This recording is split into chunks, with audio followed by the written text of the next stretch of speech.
Well, there is much to talk about. Let's get to our panel. Joining us from Rio de Janeiro is José Roberto de Toledo. He's a journalist and editor-at-large with Piaui magazine. From Sao Paulo, Gilson Schwartz is an economy professor at the University of Sao Paulo. Economist and author Rodrigo Constantino joins us from Miami. And here in our studio, Paulo Sotero is the director of the Brazil Institute at the Woodrow Wilson International Center for Scholars. Thank you to all of you for joining us. Paulo, let's start here in the studio. Bolsonaro's visit to the United States comes at a very early stage of his presidency. He hasn't even been president for 3 months yet. What do you make of that? Why this visit to the U.S. so early? Well, to consolidate one ideological identity, convergence, both are populist, conservative populist leaders. Bolsonaro never hid his admiration for the American president, for his style. He took a page out of his playbook, the political playbook, and used that in Brazil very successfully, overcoming much more experienced politicians and identifying the moment in Brazil where that political system was completely exhausted. Now, the visit accomplished, I think, its objectives, which were not very ambitious, and created a potential problem for Bolsonaro in Brazil, which is, and for Americans that follow this in the United States, it may have raised expectations beyond the point that both President Trump and President Bolsonaro can deliver. President Bolsonaro especially, who is looking for investments, could use this trip to invite American investors there, but American investors will come to Brazil only if and when the president and his finance minister, his economy minister, Paulo Guedes, manage to implement the very ambitious liberalization policies that they have presented already to Congress. Rodrigo Constantino, what are your thoughts on that? Would President Bolsonaro have raised expectations on the part of Brazilians? I mean, if you look at it, here we have two men, Bolsonaro and Trump, of similar mind or ideological brothers, as Nathan King just told us. But if we look at the nuts and bolts of the relationship and what he wants to get out of this, I mean, the U.S. agreed that Brazil can be a member of the OECD, but can we expect anything major in the way of trade deals or the economic relationship? Yeah, I agree. There are some high expectations there. I think that it's a symbolic visit. I think it's important to remind that Brazilian ex-presidents used to have a lot of anti-Americanism. It's very rooted in Brazilian academy and even in the media. So I think it's symbolic to share that we as people, Brazilian people, and American people share common values. That's what I guess the finance minister Paulo Guedes meant by saying that we like gyms, Coca-Cola, and Disneyland. So like we share common values, and historically speaking, we were far away from United States because of the anti-Americanism in the academia and the press. So I think it's important, it's symbolic, but I agree that there are high expectations there. I don't know if they can deliver that much. And I totally agree that to attract American investors, that's what Paulo Guedes was there for, we need to approve the reforms in the Congress. That's the main issue here we're talking about. There are some important things about Venezuela, some rhetoric about anti-communism and all that, in favor of democracy. But in the end of the day, what's important is to approve the reforms and attract American investors. And that's still on the table. José Roberto, how is this visit being seen in Brazil? Are Brazilians in favor? Do they support closer ties with the United States? I think the question is who has profited from this visit? And in my point of view, it has been the military industry in the U.S., the military in Brazil, and U.S. government. Why? Brazil has dropped all requirements for visa to U.S. citizens go to Brazil as well as Australians, Japanese people, and also I forgot the fourth I think one. Canadians for as well. instance, Canadians, exactly. Thank you. But not Chinese people, for instance. This is a first for Brazilian diplomacy. Bolsonaro has dropped decades of reciprocity because Brazilians still need to apply for visas to go to the US. So this is a huge concession. And what does Brazil gets for his benefit? I think the main issue here is that the US will grant this new status to Brazil as ally outside of NATO, and this means that Brazilian military could buy guns and ammunition and military equipment with a discount. This will put pressure on the Brazilian budget to give more money to the military to buy the things. So this is the first thing they gain from this visit. The other thing is they have this new agreement to launch rockets and satellites from military base in North Brazil, Alcântara. This will give money also to the Air Force in Brazil because they operate this base. So, but all these concessions to the military in Brazil comes with a price. The US want logical support and the connections that the Brazilian military have with their counterparts in Venezuela for depose Maduro. And this is a very big thing because if Brazil allows, for instance, US military to eventually invade Venezuela from Brazil territory, this would be a disaster in the region. Gilson Schwartz, Jose Roberto has some great points there. It seems like all the benefits from this visit have flown in only one direction.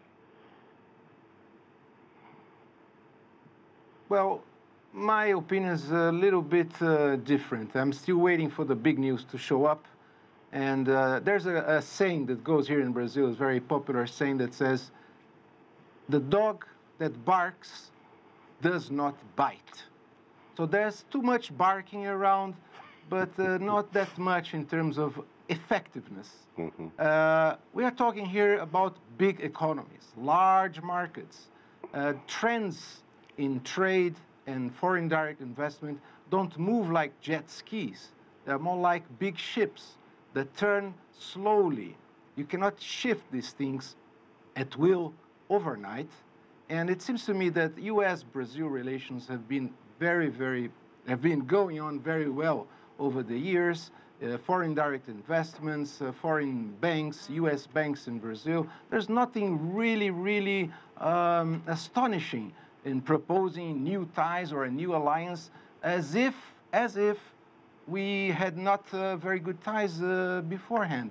I think that the big issue here is that the world economy is going through a low growth stage. And during this low growth stage, populist narratives take hold. During these low growth periods, it's easier to boast big changes when we know, pragmatically, we know there's no big change in sight. It's not possible. We have big trade going on. You will not shift from one pattern to the other. And I think that many people say that Bolsonaro is the tropical Trump. I would rather say the opposite. Trump is the North American white Anglo-Saxon parrot. I mean, he's talking too much, and after all these years, what's been really effective in terms of change, even his supposedly radical change in trade policies, we see have been to no effect. So I think that we are just seeing, photo opportunities, lots of ideological discourse. The narrative does not stick to reality. It's just too much barking, but no bites at all. Paulo, Gilson Schwartz tells us there that the relationship between these two countries have been good, but is it getting up to another level now? No, the relationship has historically good, pretty shallow and inconsequential. It could have gain more depth When Cardoso and Clinton were presidents in the 90s, we had a similar moment where there was ideological convergence at the top. And they did the Alcântara Agreement, for instance, the space-based agreement was done at that time, and then it dropped out of sight during the Lula years. There could be more consequential things now, but the problem is they all depend on the Brazil side on what I mentioned before, is moving on fiscal reforms, right, social security that are as important as they are unpopular. And this is for Bolsonaro, and he has not demonstrated so far the qualities of political leadership necessary to move Congress. It is very democratic, it's pretty chaotic, and the other thing, Ananki, which is very important, all the crises that the administration of Bolsonaro has experienced so far were generated by in his inner circle, if not by himself. So he has to go back to Brazil, organize his troops, and move to Congress to adopt the measures. You know, on the agreements, yes, the OECD, it's very important, but so far we have the indication that Trump supports it. The interagency process has not happened in the United States. Argentina is still waiting for the approval. And you have also the other things. The space is important, but there are still things to be ironed out.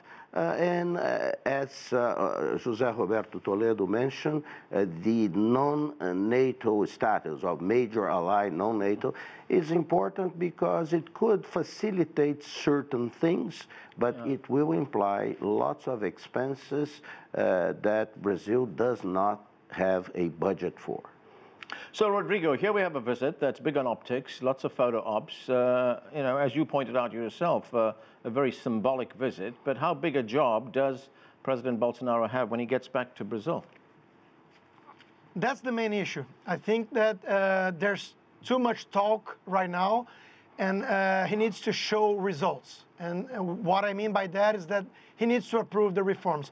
And there's a huge difference between Brazil and the United States here. Trump likes to talk a lot also, but there are two parties in the U.S. So he's supported by the party that used to be the majority in Senate and Congress. In Brazil, there are 30 parties. So if you want to approve reforms, you need deals. You need to do politics. And Bolsonaro was elected just as Trump was, with a rhetoric very against politicians, drain the swamp in Washington or Brasilia. So how is it possible to approve tough reforms, not popular reforms, with 30 parties in Congress with this kind of speech? So that's the main challenge I think he's going to face right now. And we need to still see if he's going to be able to deliver what he promised and what is the most important thing of his government, to approve the pension fund reform. Okay, I want to talk more about domestic issues in Brazil. But first, José Roberto, one other issue on this visit. The United States National Security Advisor, John Bolton, said in a tweet that the United States is looking forward to working with Brazil against Venezuela, Iran, and China. Do you see that happening? Not at all, because China is the main Brazilian commerce partner. For instance, last year, Brazil exported $64 billion to China with a $30 billion surplus. To the US, Brazil exported 29 with no surplus. So this pact that Bolsonaro has been trying to do with Trump, it's just words, no money at all. We didn't see any sign that the U.S. will give any beneficial consequence to Brazil economy at all. So I don't think this plan, this Bolton's tweet will go further. Okay. I want to, as promised, I want to turn to some of the domestic issues for Bolsonaro. Since taking office in January, a wave of political crises have made it hard for the new leader to pursue his economic agenda. We have this report to start off this segment of the show from our correspondent in Sao Paulo, Paulo Cabral. The early months of Bolsonaro's presidency have been mostly about wrestling political crisis, reacting to charges of corruption, and dealing with controversies often created on social media by the president himself. For example, during Carnival, Bolsonaro sparked outrage here and abroad by tweeting a sexually explicit video taken during the festivities. Bolsonaro claims his goal was simply to show the truth to Brazilians about the kind of immoral behavior that takes place during Carnival. Many Brazilians loudly disagreed. They say these actions could actually hurt one of Brazil's main magnets of foreign tourists. 3 of the president's sons, all of them involved in politics, are often at odds with other important government figures, which in one case contributed to the firing of one of Bolsonaro's closest aides. And within the government, there is a perceived tug of war between the many military appointed to Bolsonaro's cabinet and the more ideological right-wing sectors of the administration. All of this making it much harder for Bolsonaro to pursue his economic agenda, including the unpopular pension system reform. Paulo Cabral, CGTN, Sao Paulo. All right, let's get back to our panel. Gilson Schwartz, as Paulo Cabral just told us, Bolsonaro is finding it difficult to implement his economic program at home. Things like pension reform, how big a challenge is that? Well, I think there's also some overestimation with respect... Sorry? Go ahead, Gilson. I'll get to you in a moment, Jose. There's some Okay. Go ahead, Gilson. Yeah. With respect to the pension reform, of course, it's on the top of the agenda right now. But there are so many issues behind this pension reform that are really, really difficult. Just to give an example, there's a tax system. The tax system is in shambles. There's a very, very big financial crisis now affecting the states in Brazil. So the political coalition, the political architecture of the Bolsonaro government is facing lots of difficulties because in order to attract support for the pension reform, he must give a lot to state governments, and this equation doesn't match. So there is still a main concern here among economists, not among ideologists or some political science, but among economists. There is an inconsistency between the pension reform equation and the state finance, especially at the regional level and the state government's finance, which are really, really facing a big crisis now. Yeah. So there is not a whole view for the fiscal problem in Brazil, and many people say, especially in the capital markets, many people believe that if you just do the pension reform, economic growth will be enormous. There will be a resumption of economic growth. I think that's rather the opposite. If the central bank does not change its policies, which are quite irresponsible right now, because we are now under one of the lowest inflation levels in the history of the Brazilian economy, and the central bank is keeping the interest rates very high. So if you keep recession, if you keep low growth, you will not get political support either for a pension reform or for a tax reform or for the reform of public finance at the state level. So it's a complete mess. It's inconsistent, and this discourse, saying that the pension reform is the mother of all reforms, I think it's again misleading. Okay, Jose Roberto, you wanted to say something? Yes, just to add that Bolsonaro's popularity has dropped 15 points since January, just 2 months, and he is already has just 1/3 of Brazilians' population support. This means that just his most ideological supporters he was able to keep.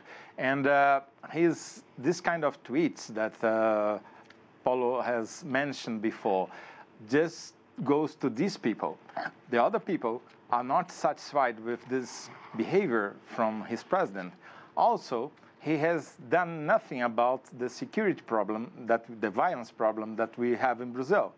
And third, and maybe the most problematical thing for him, there has been lots and lots of suggestions and political implications with him and his son, one of his sons who is a senator, to the militia in Rio, which is a very sensitive matter.